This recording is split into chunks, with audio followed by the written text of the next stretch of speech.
we're here. This is Climbing with Malo 75. We're here with Amanda Klein, and we're going to hear her story. Yeah. This podcast is basically focused on people that we know from the incline, that we climbed the incline with Amanda before. We were sort of there, but we've seen her story on social media too. And it's a story of overcoming and some incredible things. And we always tend to find people that have some kind of passion for fitness too. But in talking with Amanda now, she's got an amazing repertoire of talents. So we'll let her talk to us about what that is. But however you want to start, I mean, you don't have to tell us your life story, but maybe a good place to start is like we started kind of with Trista, was tell us about whether you had siblings that made you competitive, or whether What was you your were just turning point? what was your How were you passion? before when you were the way you are now? How were you before, and how would that transition was? So I'll tell you a little bit about my growing up. It was tough. I grew up in a very abusive home. We grew up in poverty, and that shapes a person. And so one of the things that I have three biological brothers, one stepbrother, and then I have two adopted brothers. And I got adopted right before my 18th birthday, and there's a whole story. So we were in and out of foster care. In my earlier years, we were moving back and forth between New Jersey and here. So I was born in New Jersey, we moved out here, and then my biological mother and father, there was a lot of just difficulties, and we would go back to New Jersey, and there was a lot of abuse that went on with my uncle and things there.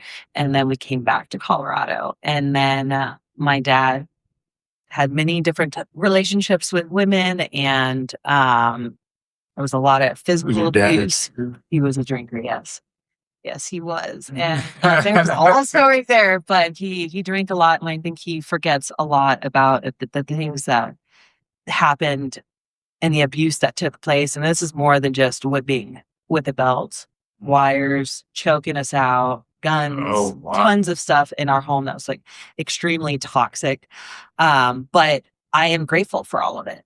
I think I have gotten to a place in my healing journey that when people are like, oh, I'm so sorry that you've been through that. And I'm like, no, I am so grateful that I went through that to shape who I am today. Yes. Yeah, I do agree with that. Yeah. Yeah. So, going into from foster care the second time, because we went in from 7 to 10, and then from 15 on, I had a CASA worker. She was my court-appointed special advocate for kids in the foster system, and she was with me for like 2 years. And one day she came up to me and she was like, Amanda, I'm not going to be able to be your CASA worker. And I broke, because she was the one consistent person in my life. And I was just like, oh my goodness, you're leaving me. And she was like, we can still be friends and stuff like that. And she went off on her vacation to Wisconsin. And then 2 weeks later, she calls me back. She's like, hey, do you want to come over? And I was like, yes, I'd love to see you. I love you. You're an amazing human being. And then she, we go into her house, and she guides me to this room, and we'll sit down, start talking. She's like, so what do you think of this room? I was like, oh, it's a pretty nice room. And she's like, well, the reason why I couldn't be your CASA worker anymore is because we got it approved by the courts to be your foster mom. Wow. And so it's just like a beautiful, and she listened to the song Beautiful by Mercy Me, and she felt the Lord calling to her to do this. And she asked my dad, and my dad was like, let's do it. And he's never the type of person to jump on it. And he always has to think things through and pray about things, but he was like, you know what, if the Lord's calling you to do this, let's do it. And so that's kind of how I got adopted into the family that you guys have seen on my on my Facebook. And I got adopted, but I went out to Wisconsin probably the following year. My brother Ryan came home, and I got to meet him for the first time at the base. He's the one who got me into rock climbing. So I've been rock climbing for 15 plus years. Wow. So he, there's a whole story about him, but when I went out to Wisconsin, I was surrounded by so much love from my parents and their entire family, that we were out on Devil's Lake, and I swam out, and I was like, Mom, I was like, I want to be adopted into your family. I was like, can you adopt me? Just like, well, what about all these other things? And I was like, I don't care about the money. I don't care because, kids in the foster system, they get a lot of help. But I was like, I don't want that. I want this family and I want to be a part of it. And right before my 18th birthday, October 10th of 2010, I got adopted. And my birthday is October 17th. Right before you would emancipate out of the foster system. It was, so that, and then shortly after that, my brother Ryan passed away. So from climbing. And, Wow. Yeah. Was he older than you? Yeah. It's 2 years older than me. So he was just like a 20-year-old kid. Yeah. Before he died. Yeah. Man. And so that was hard because not only was I navigating my own trauma and stuff like that, but my parents were hit by, and my brother was hit by this grief. I wasn't there for my younger brother. That would make me emotional because I didn't know how to be, because I also had my other family, this other life that I lived that was so just corroding my mind. And then he was suffering and then my parents were suffering and I didn't know what to do with that. So I responded out of a place of trauma and pain and was angry and Were you drinking? not yet. So when I faced my drugs and alcohol, was I had gotten into a relationship with somebody for many years, and it was an abusive relationship, and he was an alcoholic. And I didn't think, you are the company you keep. It's a real thing. Yeah. And eventually there was a point in time I remember just giving up. I was like, just F this, I'm going to just drink and every night I got home from work, I would drink. And then that was the gateway. I started smoking cigarettes and I started doing pot. Then I started going down the other lane and trying a ton of other drugs and things like that. And then I got pregnant. And I was 19 when I got pregnant. And I was looking at my ex and I was like, God, this is not going to work. I said, you're going to end up in prison. I told him you're going to go for a couple of years. And if you don't change your ways, yada, yada, yada, he got arrested. I was like, God, I can't leave this man unless something actually happens. I wouldn't be able to leave him. So he ended up leaving. And then that's when my life kind of changed for the better. And I made the decision to give up my son for adoption. And I remember That was hard. I even contemplated, though, even before that, actually getting an abortion.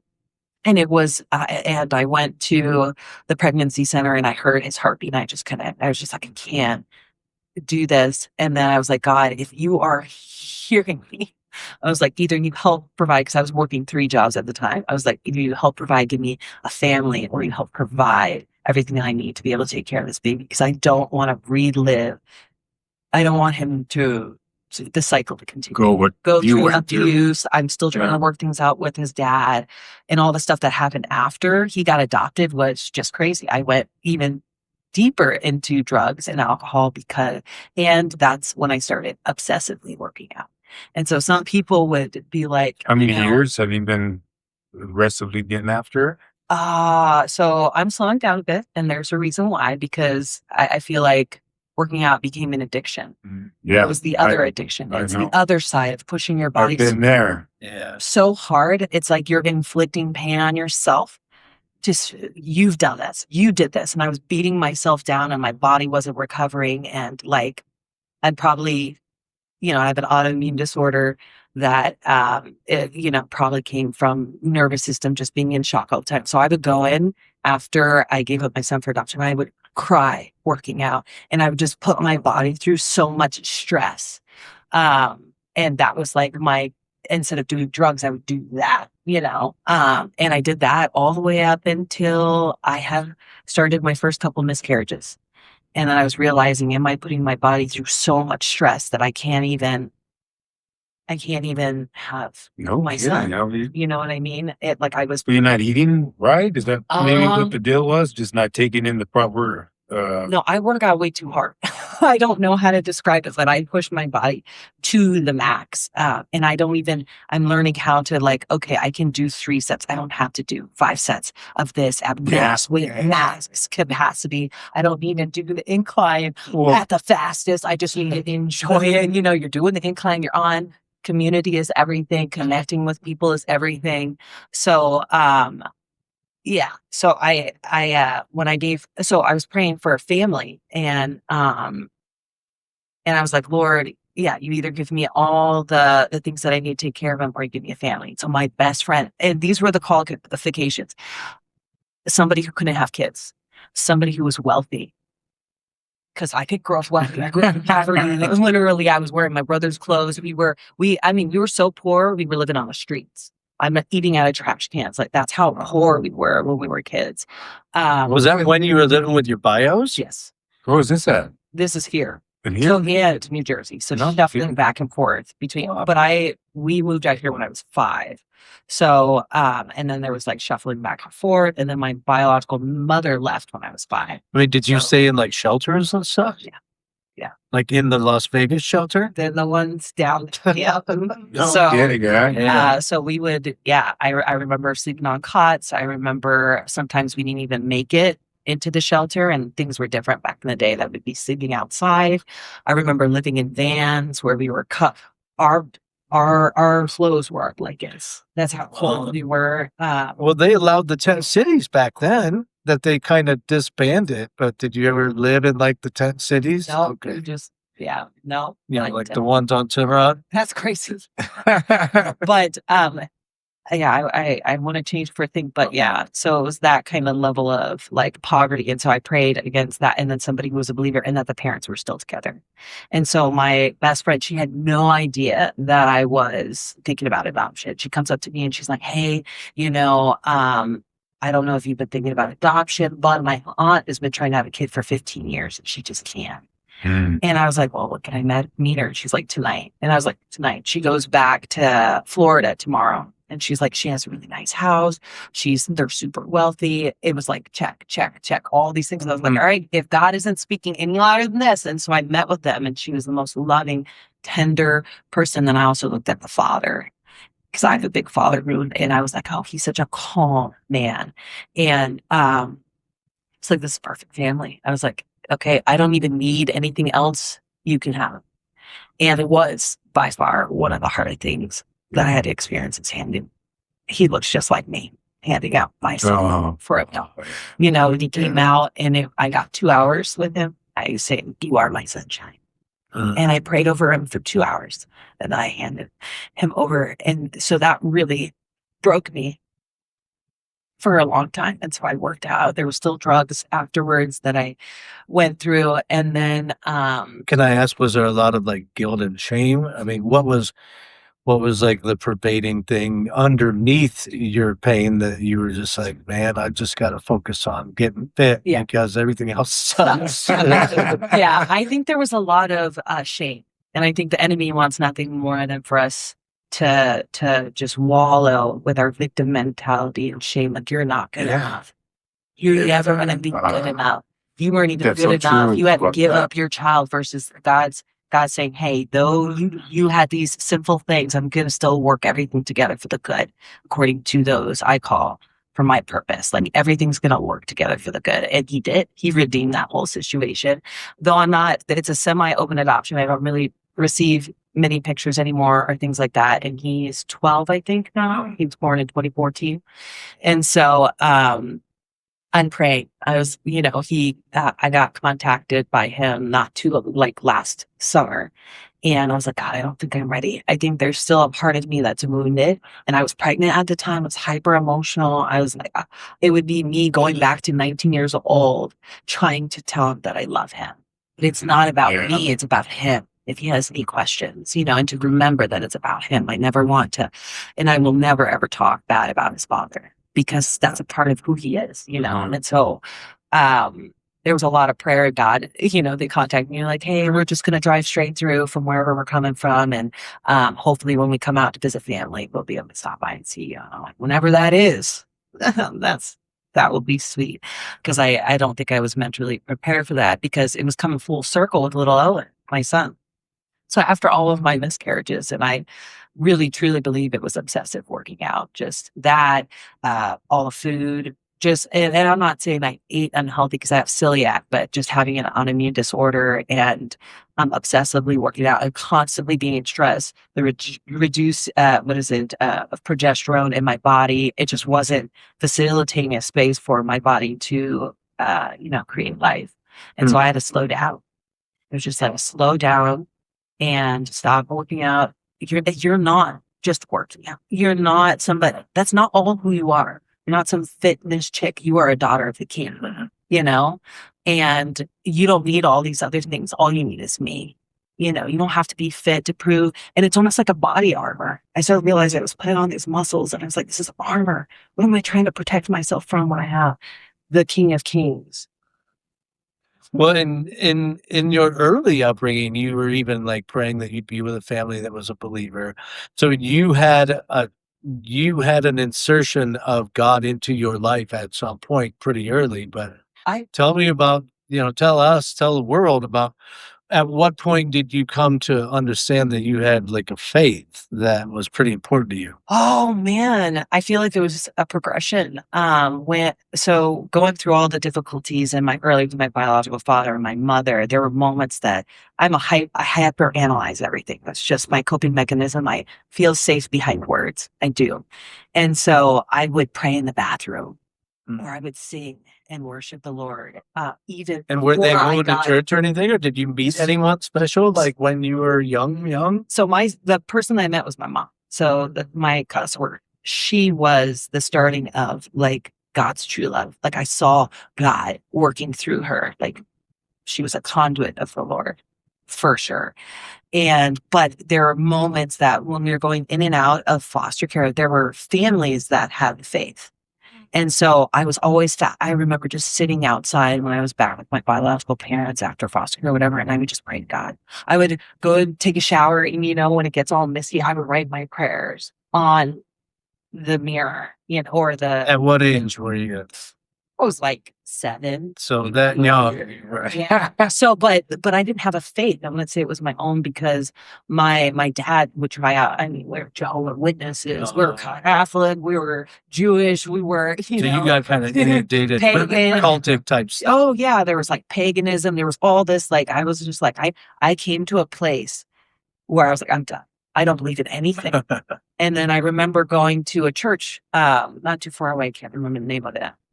When I got in the second time, and I started asking people questions. Curiosity. God sparked the curiosity. I was like, what is it you guys have that I don't have? Because I don't understand. And they're like, we have faith. And I was like, what is faith? What is belief? What does that even look like? And it wasn't until my mom, when she told me this was the song, she made me listen to the song Beautiful by Mercy Me. And that's kind of just if they truly saw your heart, they'd see too much. I know the song. Stop. That's so true. Right. That's the line I remember right now from that song. Yeah. That's amazing. Yeah. So, and you're beautiful. You're made for so much more than all of this. And that focuses your heart on eternity versus this realm.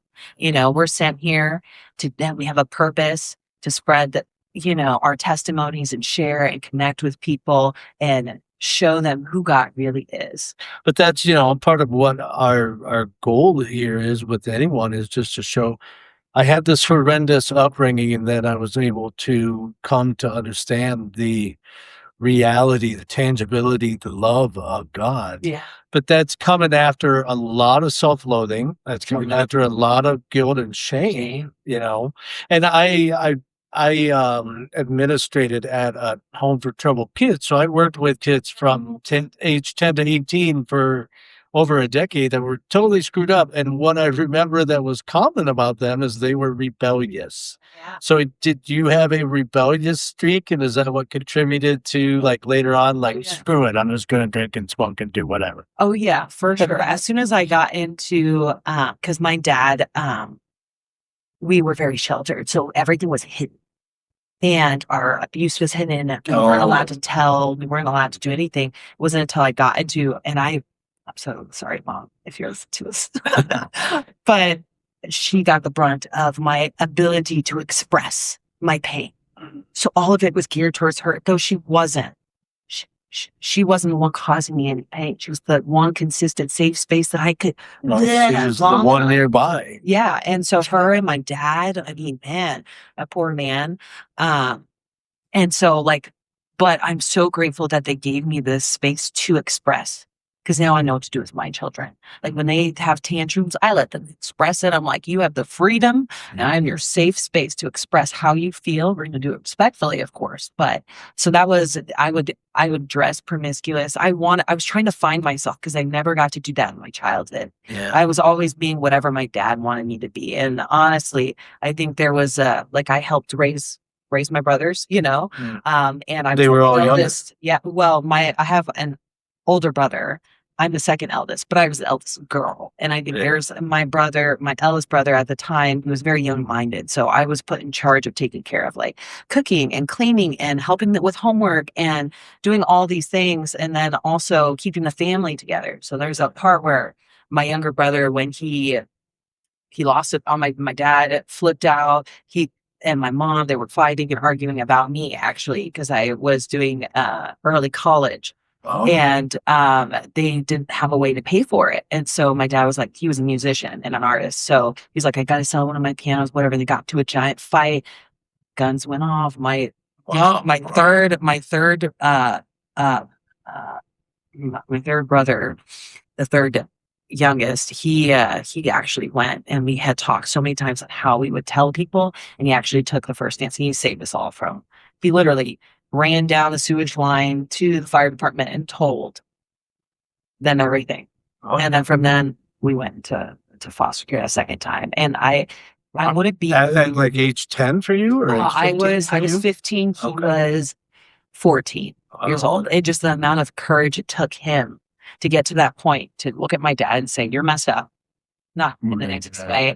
He ran. Yeah. And saved us from everything. And me and my older brother, we were like stuck. We were like frozen in place. And then I realized, okay, it's happening, you know, and now we have to just come clean with everything. And for the longest time, my dad had ingrained it that, no, they're going to try to break our family apart. And so I tried keep getting the family back together again. I still have that drive. I'm like, well, y'all are still toxic. You know, but well, it sounds like your dad was the kind of person who was just, what they don't know won't hurt us, and you know, just keep everything on the QT. Keep everything quiet. And it sounds like it was more about how it looked from the outside, but there was a lot of hurt and woundedness on the inside. And I forgive him. You know, I love him, and I love you know, my stepmother, because she can know kind of that stuff. Once you're in as the victim, once you're in it, like, it's hard to get out of it. So I understand each of their perspectives, you know, and I know my dad was only responding from his trauma and his pain and the stuff that he grew up with in his family. So like, I love him and I still forgive him, but I can't allow that into my life with my children. You know, it's like putting boundaries. It's like, I can still love you from afar and I forgive you.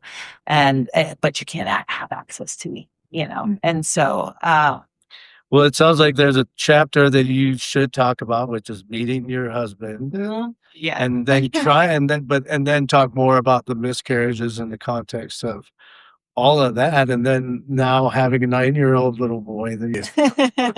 And you have how many brothers? So, okay. So I have 4, 3 biological, 1 stepbrother, which I haven't talked to in years. And I have 2 adopted. So I'd have 6 brothers. Oh, wow. So it's amazing because Trista has nothing but brothers too. So they're rough around the edges. They're similar. And then it develops that, like, what is it? Competitiveness, being strong. Makes you tough. Makes you super tough. Having brothers makes you tough for sure. And, yeah, it's interesting for me having 2 girls, like having 2 girls first, because I was like, oh, I need all sons. Like, I'm good at you. And then God was like, here's your femininity.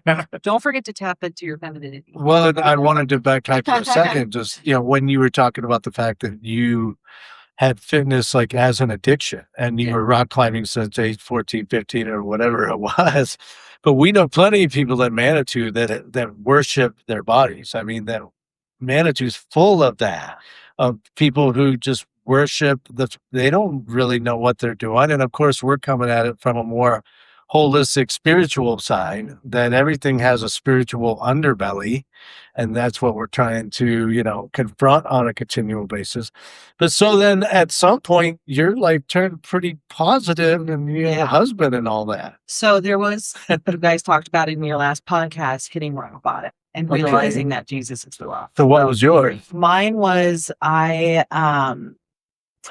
so I gave up my son, then I got rid of my apartment, and then I moved in with a friend of mine, and he's much older than me, but he thank you for giving me a place. I got a couple jobs and whatever. I had like shifted everything, and I realized the environment that I was in was not good, and I moved back to my parents' house when I was about 23, and I had gone through other relationships after, which still ended up in just abuse.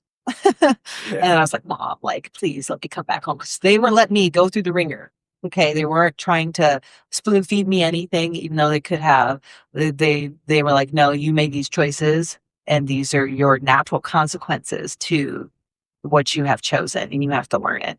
And for the longest time, I would always be like, why did you make me suffer? You could have helped me. But I was like, I'm so grateful that you made me allowed me Because pain is good. Yeah, it helps shapes us. And there was when you were talking earlier, even though I walk through the shadows, even though I walk through the valley of the shadows of death, God is with me no matter what. And God is the silver lining that has kept, like, how did I even at a young age, God was there, like he was here allowing me to think on him. So there were moments when I was writing those prayers, I was thinking on him. There were moments, all throughout my life, even though nobody showed me what faith was, he was there showing up over and over again. And it's that silver line that carried me through everything. It wasn't by my own volition that I made it through. It was only through him that I made it through. And so when I hit rock bottom, and I was back living with my parents again at 23, when I felt like I needed to have it all together. Like I had gone to college. I dropped out of college from having my son, and I was going for Spanish secondary education and social work. And then I got down on my mom was gone. She was traveling. I think she went to Belize, and my dad was, and I got on my knees and I just screamed into my pillow and I cussed. And I was like, Lord, I don't know. I blah, blah, blah. Then I was just broken. I was like bawling so hard on the ground, on my knees. And I read, I think it was like, was it Psalms? I think it was in Psalms. It was like 51 or 53. And I got down, I just read that. And I was like, Lord, all I want is a family. I said, I've given when I had nothing. I showed up for people. Literally, I didn't know. I would get to some homeless on the street. If God said, you go and give him money, you go buy him a meal, you go do this, I would do those things, not knowing how I'd pay for my bills. And I was like, Lord, but God always provided every single time. I was like, okay. So I got down and I just did that. I was so authentic and I just let it all out. I was like, Lord, if you change my life, I will live the rest of my life for you. Nothing that I do will not be for you. It will all be for you. I said, I would love to have a husband. I just laid it out, all my dreams, everything. I said, and the next relationship, if that is what is deemed for me, like I want the fear of the Lord to be on him. So I know that it is him. So I was working at Tanier Hyde as assistant manager. My husband walks in, and he walked in, he was glowing. I swear to God, he was glowing. And he came up, and I literally was wearing a t-shirt, some jeans, and no makeup, no nothing. And I was like, so Twitter mated. And I couldn't even look at him for like a year straight that we were together. Wow. Because I felt that fear of the Lord. And I was just like, wow, like that's a lot. And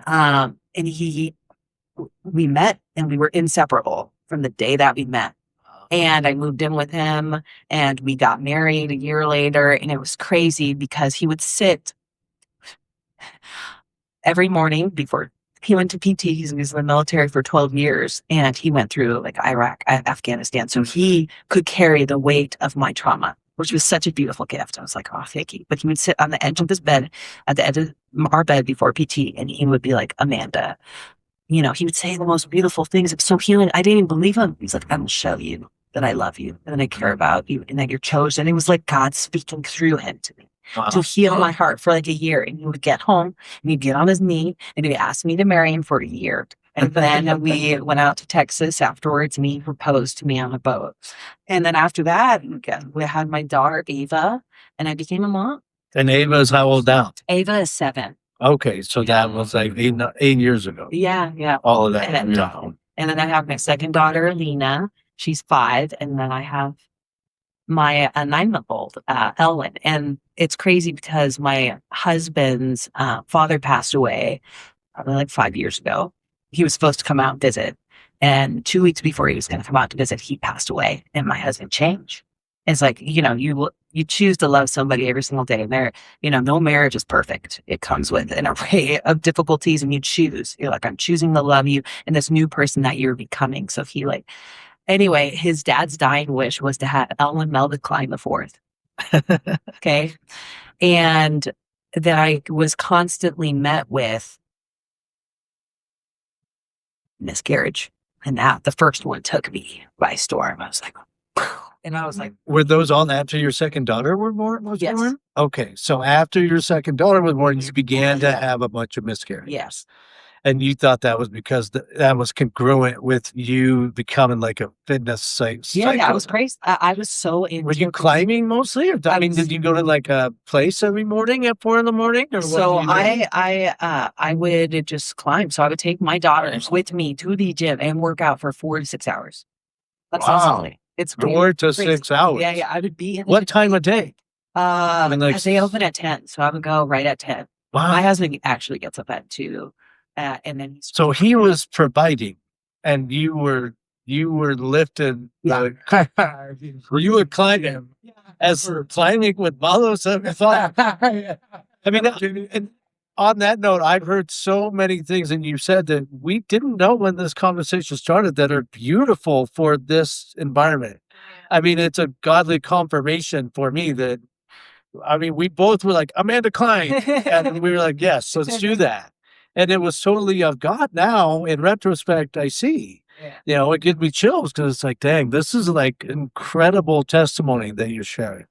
It was so on that note of like just a God thing, because I hadn't met you guys. I just had seen you. And when I saw you the first time I met, there's like a kindring of souls. And like, we have these fleshly bodies, and I've talked about this on my platforms, but like, I feel like my soul knows you. I don't know how to describe it. And so I was like, when you were like, hey, you want to do a podcast? And I was like, yes. I said, because this was meant for something so much You already more. felt it. Yeah, I already knew. I already Okay. knew. It's not even about feelings. It's just like a recognition in the soul. And I don't even know how to describe that. It's something that the Lord has given me. And I'm just like, yeah, we're going to do it, and I hope to this inspire, because I'm an ordinary person. We are all ordinary people, but God is the extraordinary in our lives. He's an extraordinary thing that carries us through all the way to the end. And he's purifying us and sanctifying us in our adversities and sufferings and our struggles.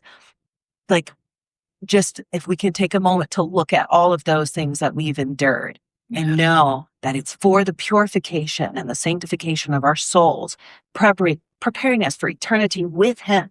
So that's so lovely. He's such a lovely God, Well, what I thought was kind of epiphanal in my last year was just if you seek him, he just shows up. I mean, it's as easy.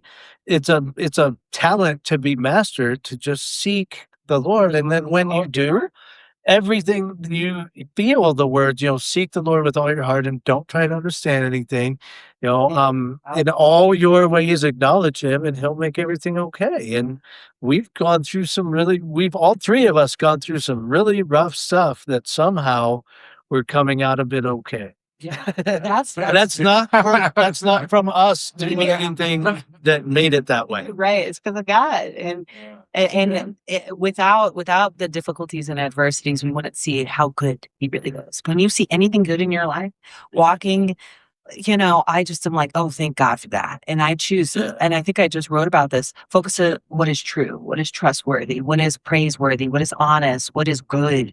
And focus on these things because we're focusing on the Lord. When you look at the fruits of the Spirit, love, joy, peace, when we focus on all of those things, we see the Lord. And so he will keep showing us because he's always with us.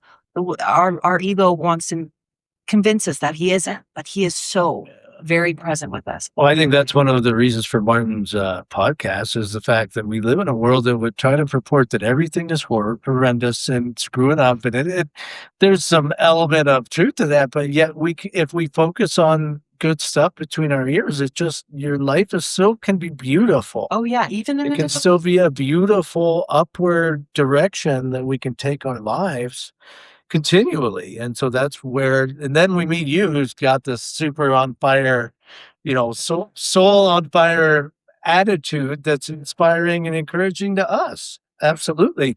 So we want to go back to then you began to have miscarriages. Yeah. So the first one. And after you were married and already had 2 kids. Oh yeah. Okay. Yeah. So the first one hit me by surprise. I was very heartbroken because I was like, oh, my body. Women do this. My body's incapable. What am I doing wrong? And maybe it wasn't. Maybe God So was the trying foster kid's blaming herself for Yeah. everything that's going wrong in the world. Oh yeah, for sure. I mean, I have to sometimes check that because I'm like, Yeah. No, the world doesn't revolve around you, man. It just happens. Things happen. It's totally okay. And so I had 1 miscarriage, and then the second miscarriage, and the third miscarriage. And my husband was like, let's keep trying. And it's like my body had to recover. So it was like it recovered 3-4 months, and I have another miscarriage. We get pregnant, and then it'd be like 3 or 4 weeks. My first one was 14 weeks, and it was 12 weeks, and it was like 10, and the rest were between 10 and 9 weeks. And was that trying on your faith? I mean, I wouldn't say no, because I knew. Or were you just blaming yourself? So at first I was like, oh, it's my body. I'm overworked. I'm working out too much, which is true. My lean body mass was just like I had no fat or anything on my body. How is this? I was 4 to 6 hours a day. It wasn't good. I mean, I used to do 4 hours or 6 hours. I tell you, That's not good for you. Yeah. I was inflicting so much pain on my body that your cortisol levels in your body, mine were so high that that can't ready to feel get sleep at all. I gotta go to the gym. I still struggle with sleep, but that's just. Well, and having a 9-month-old baby, that's Well, there's that. And I think being ripped out of my sleep as a child have like really messed up my ability to have the deep rest. I can't sleep. Always snapping awake at every little thing. And that's some other. So what do you do now? What do you do now to relax? Are you at peace now? That you have your family? Oh, my journal for the last Yes. 3 years has been nothing but journaling and spending time in the Word. It is the thing that the journaling is that's good. writing all of my prayers down and seeing them see God answer those prayers years later. So it's crazy because, everyone wants a pill for instant gratification, a pill for whatever it is. But God is delayed. It's a delayed gratification. And Patience. it will. You gotta have patience always. Yeah. And so with the miscarriages, it was like, okay, I didn't know how many women actually experience miscarriages. And then I started hearing a lot about it. Oh, my mom had this, or I had miscarried. And I was like, wow, so many people miscarried. And I was like, okay, then it's not God's timing. Our bodies are broken. These fleshly bodies in this realm are broken. They're going to fall apart. I have injuries, spinal injuries, shoulder injuries. They're falling apart, and we're going to age, and this body is going to wither away. And so I was like, okay, I know that God knows the desires of my heart, and I will focus on elemental climb forth. He is here. He is here. Because that's what he says. It says, believe and it shall be given to you.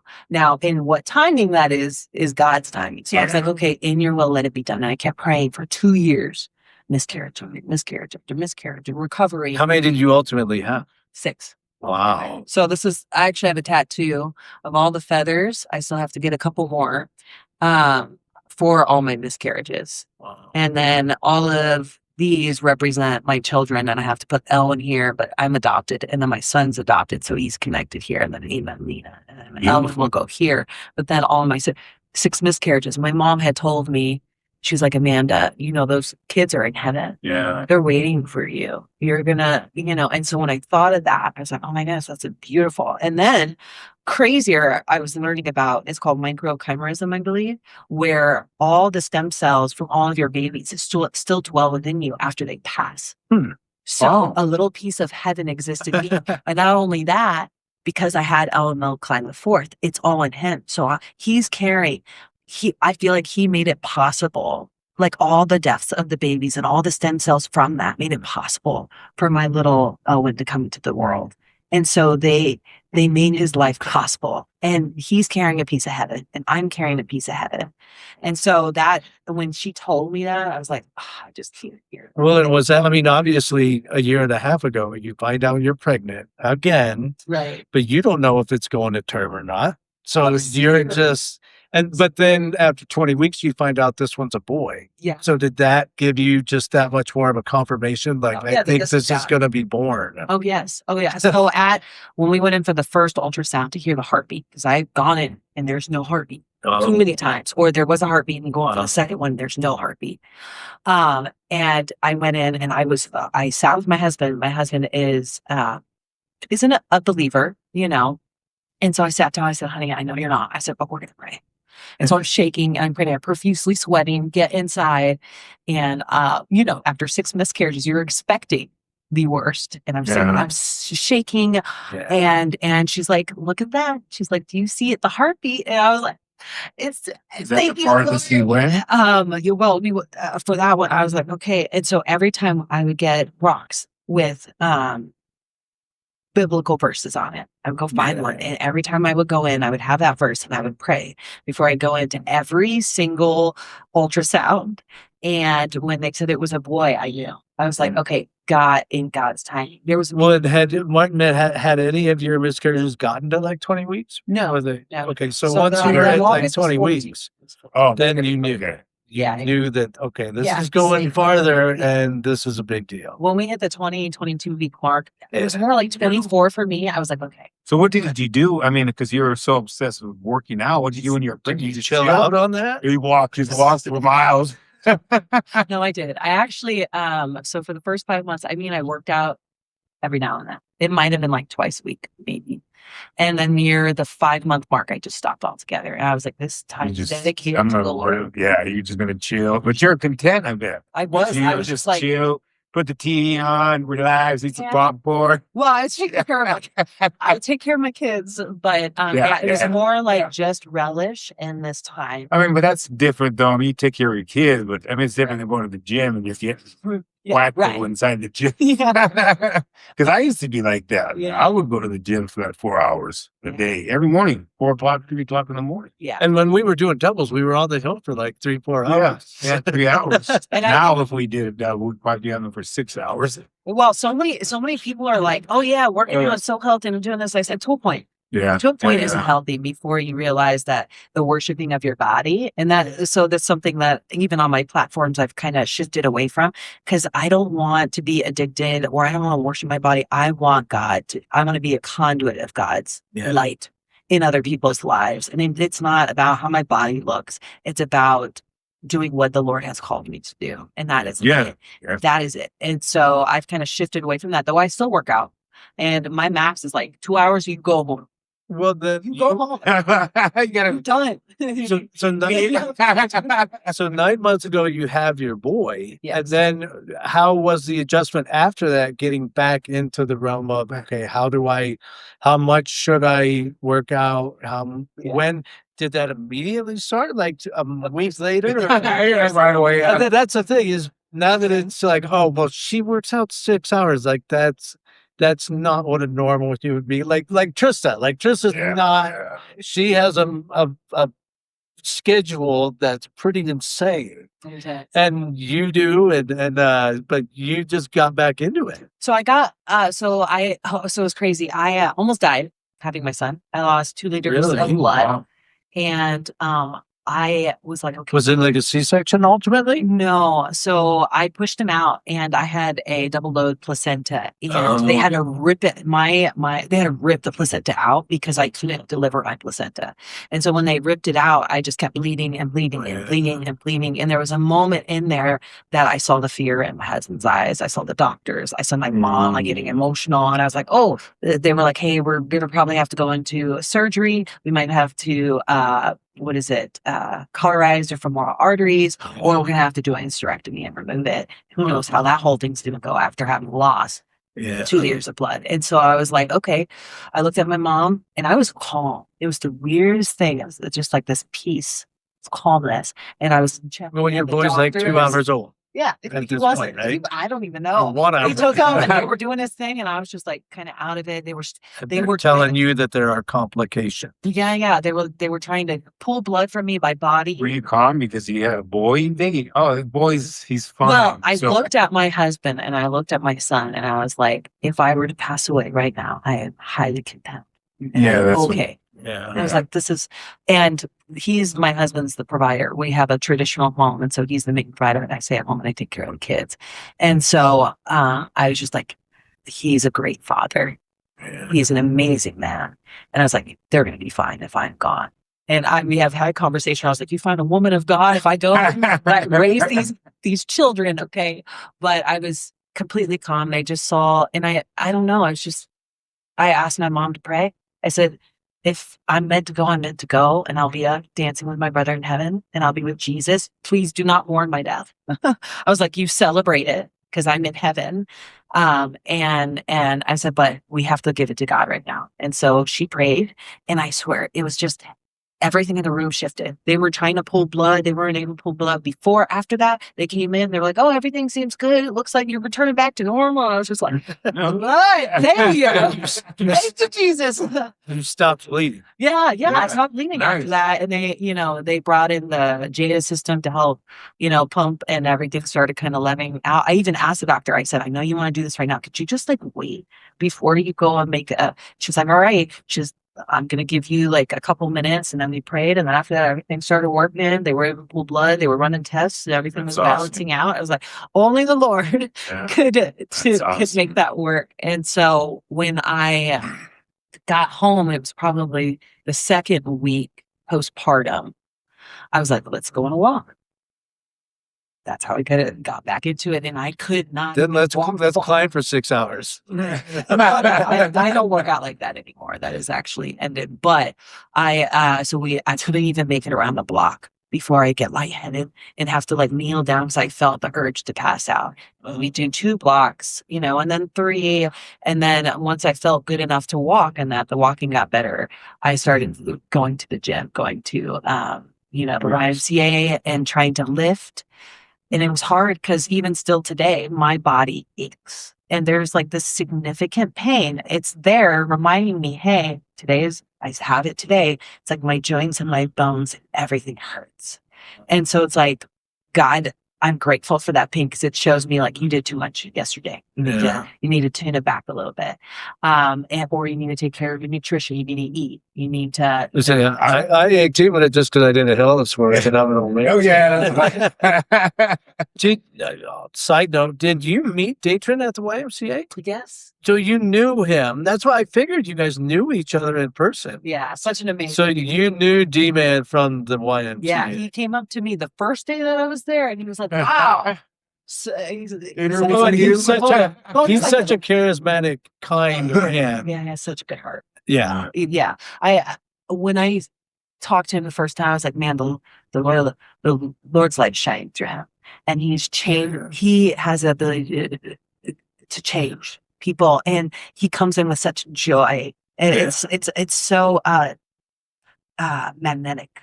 And it lights. Dude, if he comes back, we'll have to interview him. Oh Oh yeah. yeah. So listen to this deal. Yeah. Anyway, Get back from Dallas. Spend a week with us. amazing human being. So like, and actually seeing him there and having somebody to see a smiling face and just a kind heart help me keep working out. There were moments where I would just, be like, oh man, but that was the shift that happened was like, you are not just working out, Amanda. You're not just some fitness chick. You're a daughter of the king. And this is what it looks like to walk the way, what a woman of Christ looks like. And I'm hearing and I'm sensing that you kind of evolved from more of an isolationist mentality, like me against the world, to a community kind of mentality, which was, wow, we're all in, like, we're going to actually encourage and inspire each other. Yes, Kind very of. much so. I was the type of kid who would sit all the way in the back, wearing black, didn't want to talk to nobody. That was me. And I hated everyone, and I thought everyone. Well, was as no one out to understands you, get- Yeah, that whole thing. And then which is understandable when you've had a pretty freaking crazy life yeah. at that point. Yeah. At any point when you were growing up. That's one of the reasons why I was starting to go to school for psychology, because I wanted to help as like a wounded, healer, you know what I mean? But though I still want to walk the path of healing and I'm going to school while my kids are at school, I have taken a little break with little man, but I don't know if I want to go the path of psych because I'm good at it. I love it. I'm fascinated by the mind and the neuroscience about the body, how everything's interconnected, you know? The Body Keeps Score. It's a real thing. Great book, by the way. And so, but I also am fascinated by natural healing. So like homeopathic, like healing supplements and stuff like that. So I'm trying to decide which pathway to take in regards to that, because God, I think of all being a foster child, going through abuse, miscarriages, abusive relationships, even the stuff in my marriage and conquering those things and being unequally yoked and what that looks like, being a mom, all of these things, all the adversity and struggles. If I didn't go through that, I wouldn't have the empathy, the sympathy, the compassion. Exactly. I wouldn't have that to be able to connect. So all of our wounds are meant for connection so that people feel seen, heard, loved, and understood. And in that we find the Lord working his way in and through all of it. And so, yeah, it's wonderful. Well, to consider, I mean, when you were just saying all that, which it's so beautiful that we have that, to come from living on the streets, being poor, and having a really shaky set of bio parents, now to being, a mom of three, wife, doing what you want to do, I mean, what do you want to say just in terms of a final message? Because I want, honor your time. But what do you want to say in conclusion of just this, what you've learned from such a life? That God is faithful and that his to focus on his promises and to lay all the things at his feet and let him work and just be patient. And God will show up and just lay your life at his feet and say, God, I'm gonna live my life for you, and watch him change your life. Watch him change your life. There's no way little Amanda at 5 years old would have seen or even dreamed of all the things that I have now. There's no way. And it's all by the grace of God. And he's always with you, whether you want to see it or not. God is always there.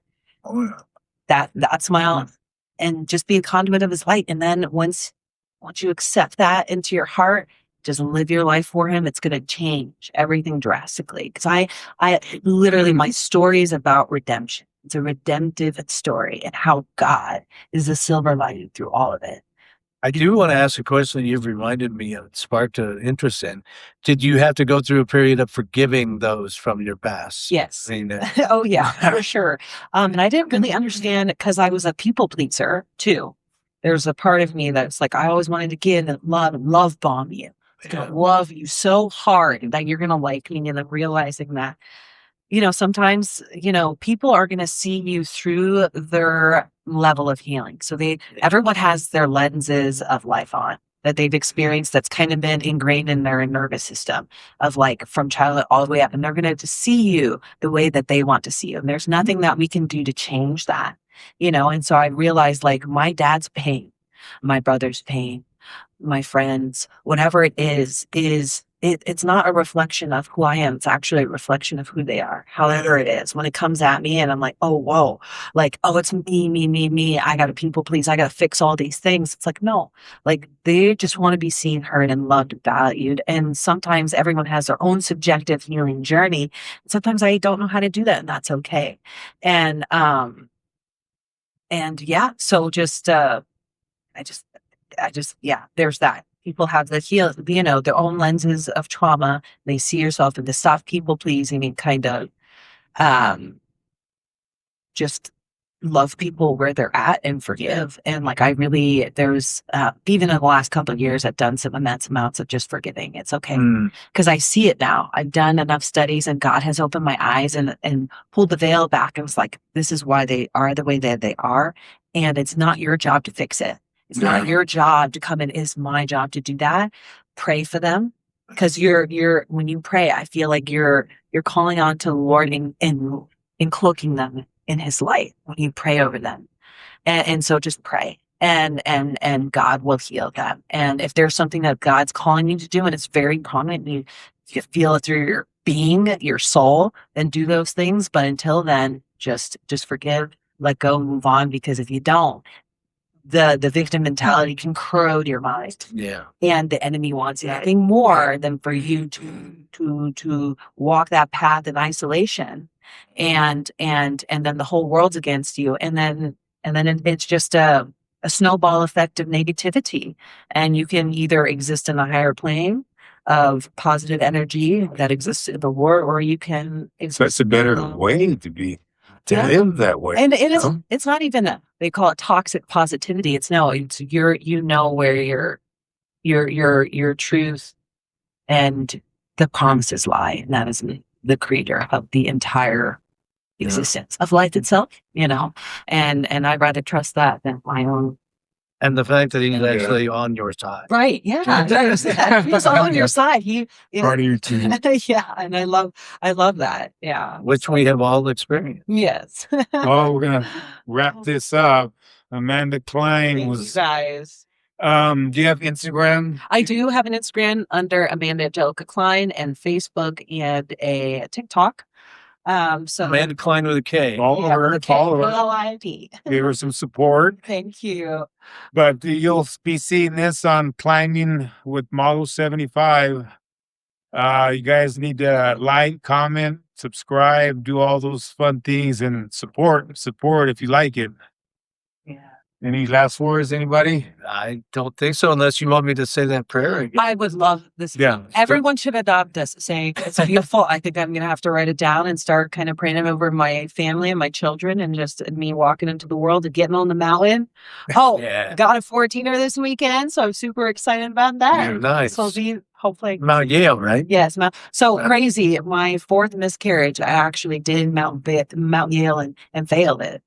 So we got an hour to the summit, and I failed it. And I was crying, and I was with my dad. It was such a profound thing, because it reminded me of the Father walking up a mountain. My dad's in front of me, leading the way, and then I just couldn't do it. And I just broke down and started crying. And I was like, my dad's all the way up there, but he turned back. And he came back to me, and he's like, do you think you can do it? It's like, I don't think so. I couldn't even make a decision. He's like, we're going to head back down the mountain. We can all of us come back. So we're going to have this beautiful, we're going to make it. I know. And even if we don't, let's say make it to the top, at least I'm with my Father, reminding me of who the true Father is, climbing a mountain.